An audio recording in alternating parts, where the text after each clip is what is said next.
Hallelujah.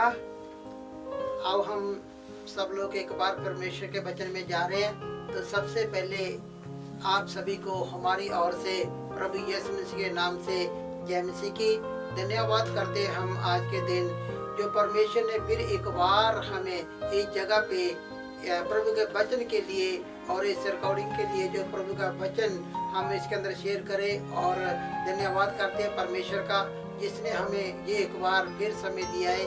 आज के दिन हम देखेंगे परमेश्वर का पवित्र वचन और परमेश्वर के धर्मी लोग जो कभी लज्जित नहीं होते हैं। बेशक उनके ऊपर कितनी विपत्ति आए, कितनी परेशानी आए, कितनी बीमारी आए, लेकिन परमेश्वर उनको हर परेशानी से, हर विपत्ति से उनको छुड़ाता है और हर समय उनके अंग संग रहता है। वो परमेश्वर हमारा, वो प्रभु यीशु मसीह हमारे साथ होकर वो हमारा साथ देता है और हमें हर परेशानी से बाहर निकाल लेता है। अच्छा, बहुत अच्छी बात है कि हम एक वचन को देखने जा रहे हैं। भजन संहिता हम उसका 37 अध्याय और उसकी 19 आयत देखने जा रहे हैं। परमेश्वर का पवित्र वचन, इसमें जो बताया गया है कि परमेश्वर के लोग कभी भी लज्जित नहीं होते हैं। तो हम इस वचन को पढ़ेंगे। हाँ जी। विपत्ति के समय उनकी आशा ना टूटेगी। वचन में लिखा है कि उनकी आशा ना टूटेगी। बेशक दुनिया में बहुत सी विपत्ति आ जाए, परेशानी आ जाए और हर चीज की कमी पड़ जाए, पर लेकिन जो परमेश्वर के धर्मी लोग हैं, अच्छा वचन जो आज कह रहा है, विपत्ति के दिन उनकी आशा नहीं टूटेगी। क्योंकि जो परमेश्वर के एक धर्मी लोग हैं, जो परमेश्वर के लोग हैं, उनकी कभी आशा नहीं टूटती है, क्योंकि उनका भरोसा, उनका जो विश्वास है वो एक प्रभु यीशु पे होता है। और प्रभु यीशु मसीह उनकी समय से हर समय उनकी जो हर आश को पूरा करता है, उसकी आशा को पूरा करता है। बहुत अच्छी बात है। हम आगे बढ़ेंगे इसको। हाँ जी। और ना वह लज्जित होंगे। बहुत अच्छी बात है। विपत्ति के दिन वो लोग जो परमेश्वर में बने रहते हैं, वो लोग जो एक परमेश्वर में होकर चलते हैं, और वो लोग जो हमेशा परमेश्वर को अपने साथ रखते हैं, कहीं भी जाते हैं परमेश्वर का अपने साथ रखते हैं और समय से प्रार्थना करते हैं, समय सिर से वो हर वचन को मानते हैं। वो लोग जो धर्मी लोग कहते हैं, वो लोग जो परमेश्वर के लोग हैं, वो एक धर्मी लोग कहते हैं। परमेश्वर में चलने वाले लोग एक धर्मी लोग होते हैं, जो हमेशा पाप से दूर रहते हैं, बुराई से दूर रहते हैं, हर बुरी बात से दूर रहते हैं। वो एक धर्मी लोग होते हैं। और धर्मी लोग कभी भी लज्जित नहीं होते हैं। धर्मी लोग कभी भी लज्जित नहीं होते हैं, क्योंकि परमेश्वर समय पर उनकी मदद करता है। परमेश्वर समय पर उनके पास आता है। परमेश्वर अपने दूतों को उनके पास भेजता है और समय के साथ परमेश्वर उनकी मदद करता है। वो लोग कभी भी लज्जित नहीं होते,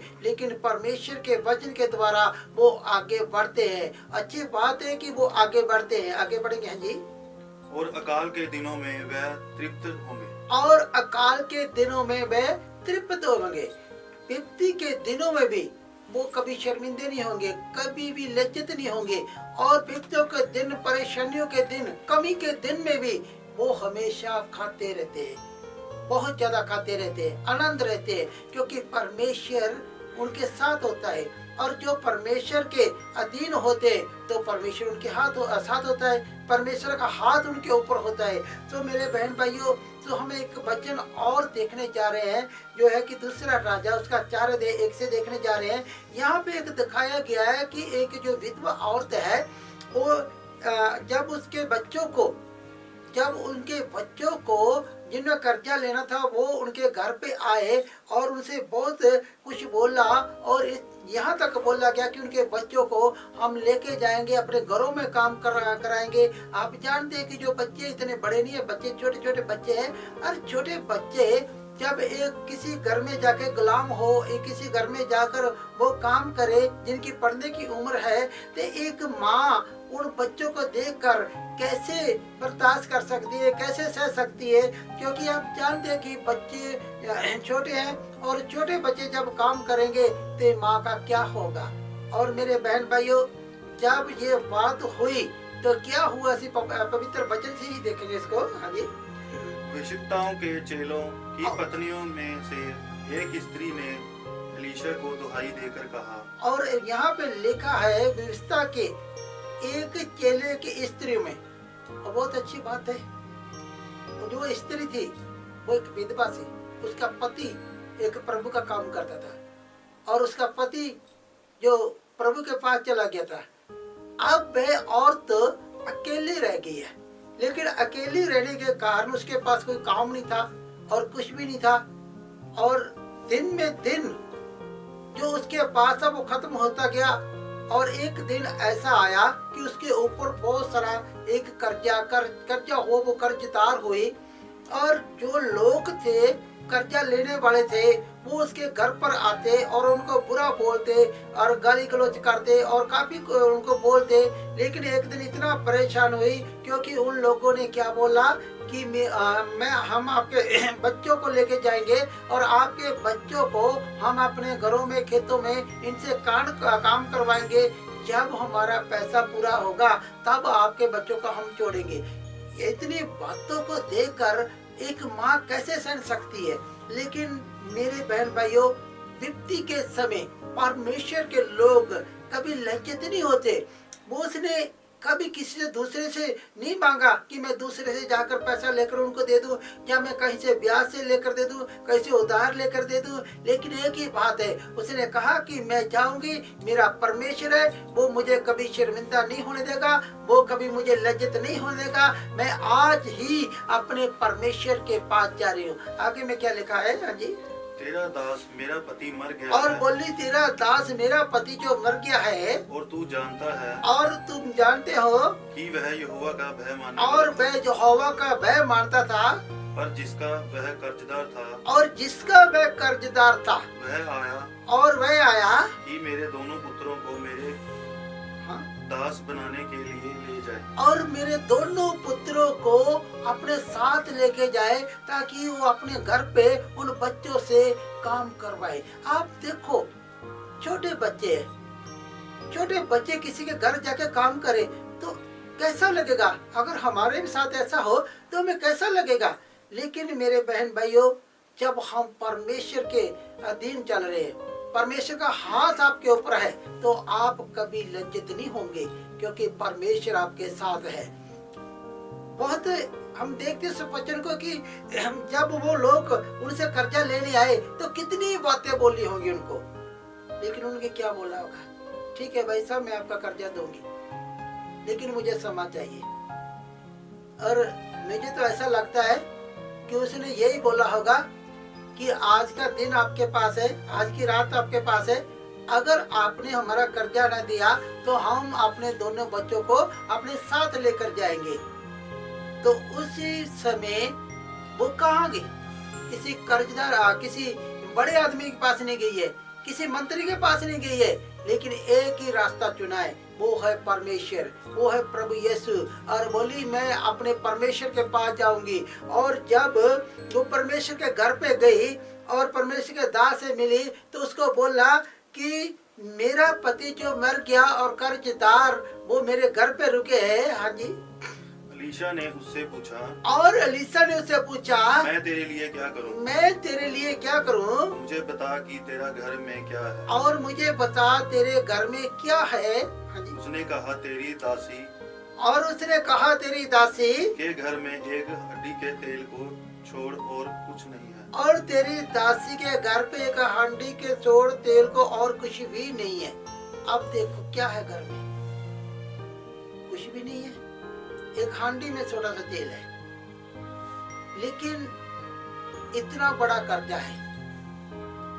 आप परमेश्वर के अधीन हो, आप परमेश्वर की बात को मानते हो, आप परमेश्वर के हर बात को सुनते हो, उसकी आज्ञाकार हो, आप कभी शर्मिंदे नहीं होंगे, आप कभी लज्जित नहीं होंगे, क्योंकि परमेश्वर, हमारा परमेश्वर आपको ऊंचा उठाएगा। और जैसे ये हुआ, आप सब जानते हैं कि ये कहानी क्या है। जैसे ये हुआ और उसने बोला कि उसको उसका अपने घर पे ले जा, और क्या बोला कि जितने गांव में वर्तन है सबको अपने घर में इकट्ठा कर। आप जानते हैं, औरत घर पे गई, किसकी बात सुन के? अपने दास, प्रभु के दास की आवाज को सुना और उस आवाज को सुन के घर पे गई। और जब घर पे गई तो उसने पहला काम किया क्या? जो उसने बोला था, इस पूरे घर के, पूरे गांव के बर्तनों को अपने पास इकट्ठा कर। और उसने इकट्ठा किया। उसके बाद क्या हुआ कि वो तेल को उलटती गई, उसमें डालती गई। जैसे तेल सभी बर्तनों में भर गया। अब एक बात यहाँ पे और है, आपके बर्तन खत्म हो जाएंगे, वो भर जाएंगे, आपका घर भर जाएगा, आपके अकाउंट भर जाएंगे, लेकिन परमेश्वर की आशीष नहीं खत्म होगी जब तक आप उसको नहीं कहोगे। जितने बर्तन से सब भर गए, तब बोले कि मेरे पास और ले गया, तो बोले मेरे पास और नहीं है। तब वो जो तेल था, हंडी का तेल था, वो क्या हुआ? बंद हो गया। और बंद होया और उसके बाद वो औरत फिर दोबारा प्रभु के दास के पास गई और वहां से उनके पास जाके बोला कि ये कुछ हुआ है। तो उसने बोला, जाओ जाकर उस तेल को बेच दो और अपना कर्जा भर दो, और उसमें जो बचे उसमें अपना घर चलाना। मेरे बहन भाइयों, मैं सोचता हूँ कि जब दूसरे दिन वो लोग उसके घर पे आए होंगे, बड़े क्रोध से होंगे, क्रोध में आए होंगे, हम उसको उच्चा बोलेंगे, हम उसके बेटों को लेकर आएंगे, उनके बच्चों का साथ में लेकर आएंगे, क्योंकि वो क्या सोचते थे कि इस औरत के पास तो कुछ भी नहीं है, कहां से देगी। जब दूसरा दिन हुआ, हो सकता उसका जो दरवाजा, उसका दूर है जो दरवाजा, उसको खड़खड़ाया। जैसे उसने दरवाजे को खोला, सामने क्या देखा? वो लोग रुके जो कर्जा लेने वाले हैं। क्या बोला उसने? हमारा कर्जा दो या आपके बच्चों को हमारे साथ भेजो, हम इनसे काम करवाएंगे। वो क्या बोली होगी? भाई साहब चिंता ना करो, आप अंदर आए, चाय पिए, आराम से बैठे। क्या सोचते होंगे वो? अरे ये क्या हो रहा है, इनके पास तो कुछ भी नहीं है, तो आज हमें ये कुछ करने के ये कह रही है। जब उसने उनका कर्जा उनको दिया तो कितने हैरान हो गए, कहां से है इसके पास? मेरा परमेश्वर आपको कभी लज्जित नहीं होने देगा। अगर आप परमेश्वर में हमेशा बने रहते हैं, उनकी बातों पे चलते हैं, परमेश्वर की बंदगी में चलते हैं, परमेश्वर की आराधना में रहते हैं, अगर आप उसकी प्रार्थना में रहते हैं, कभी लज्जित नहीं होंगे और हर समय आप पाप से दूर है, बुराई से दूर है, कभी लज्जित नहीं होंगे। एक बार मेरी छोटी गवाही है, मेरे पास कुछ भी नहीं था, मैं प्रभु की सेवा करता था, और लेकिन मेरे पास कुछ भी नहीं था, खाने के लिए खाना नहीं था, लेकिन मेरी बेटी छोटी है, हमारे पास एक ही रोटी थी। तो जब बेटी ने वो रोटी खा ली, क्योंकि बेटी छोटी थी, उसने वो उस खाने को लिया, खा लिया और बोलती है, डैडी अभी तो हमने खा लिया, हम शाम को क्या खाएंगे। राशन चलता रहा। मेरे बहन भाइयों, हम परमेश्वर के अधीन है, कहीं भी जाते हैं तो सबसे पहले हम परमेश्वर को साथ में लेते हैं, प्रार्थना करके चलते हैं, खाना खाते हैं प्रार्थना करके चलते हैं, कुछ भी करते हैं तो हम प्रार्थना करते हैं। वो परमेश्वर आपके साथ होगा, वो परमेश्वर आपके साथ है, वो आपको कभी भी लज्जित नहीं होने देगा। तो जब हमने देखा 6 महीने का राशन मेरे घर पे रहा, आज वो हमारा परमेश्वर हमें कैसे आगे लेके जाता है। अगर हम उसकी बात मान ले तो, अगर हम उसकी बात माने और उसके जो आज्ञा है, उसके जो हुक्म है, उनके ऊपर हम चले, उसके वचनों पर हम चले, तो मेरे बहन भाइयों आप कभी लज्जित नहीं होंगे। क्योंकि वचन बताता है विपत्ति के दिन वो लज्जित नहीं होंगे। वो कौन? वो लोग जो परमेश्वर के अधीन होते, जो परमेश्वर के साथ चलते, धर्मता में रहते, वो लोग। हम एक और वचन देखेंगे, लूका की किताब हम 5:3 से हम एक वचन देखेंगे। अच्छा वचन यहाँ पे दिखाया है।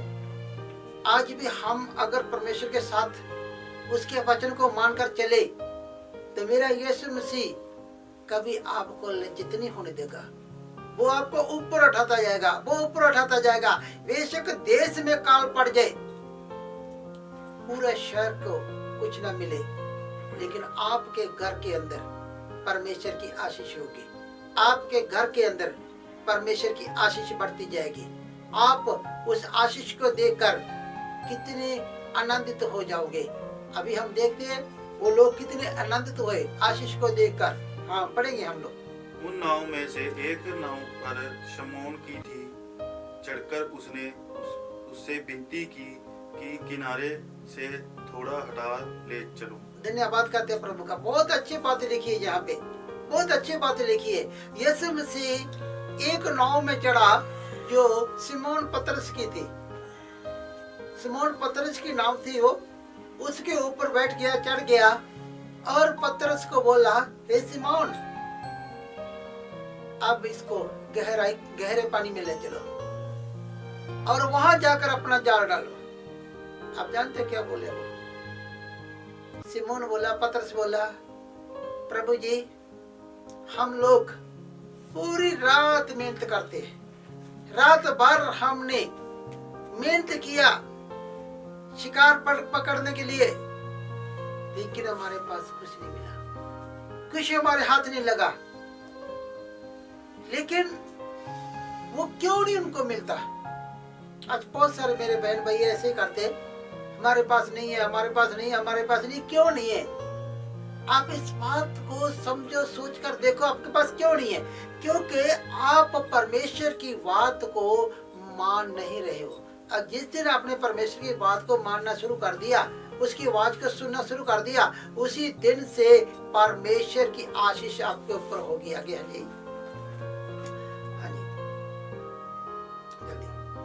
तब वह बैठकर लोगों को नाव पर से उपदेश देने लगा। हाँ, आगे। जब वह बातें कर चुके थे, शमौन से कहा, गहरे में ले चलो और मछलियां पकड़ने के लिए अपने जाल को डालो।